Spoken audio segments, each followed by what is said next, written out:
দাদা একটা বিস্কুট দেন তো 5 টাকা वाला। 5 টাকা বিস্কুট? হ্যাঁ দিচ্ছি। এই নেন একটা বিস্কুট আর দেন। এই নেন একটা।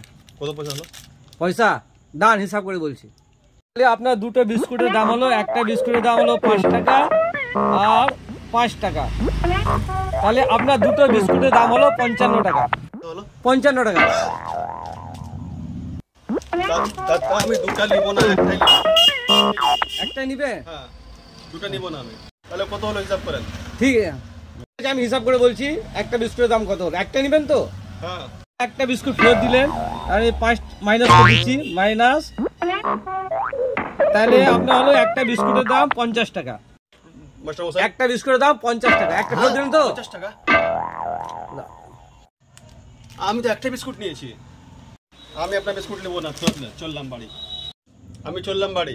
দান দান দান দান দান দান বলুন। আপনি বিস্কুটের দামটা দিয়ে যান। না দেয়নি। আমি তো বিস্কুট নিলাম না, তা কি দাম দেব আপনাকে? আপনি প্রথমে একটা বিস্কুট নিলেন, তারপর আরেকটা নিলেন, তাহলে হলো দুটো বিস্কুটের দাম হলো 50 টাকা। আপনি একটা ফেরত দিলেন, হ্যাঁ, তাহলে দাম হলো 50 টাকা। তারপর আরেকটা ফেরত দিলেন, তাহলে আপনার আগে ব্যালেন্স কত ছিল? 50 টাকা ছিল তো। একটা ফেরত দিলেন, এবার দেখেন কত হচ্ছে। আপনার কাছে আমি কত টাকা পাবো? বিস্কুট ফেরত দিলেন, তাহলে 5 লেস হয়ে গেল। তাহলে আমি আপনার কাছে পাবো 45 টাকা। কি বলছেন মাস্টারমশাই? আমি বিস্কুট নিলাম না তো দাম দেব না আপনাকে কোথা থেকে আমি?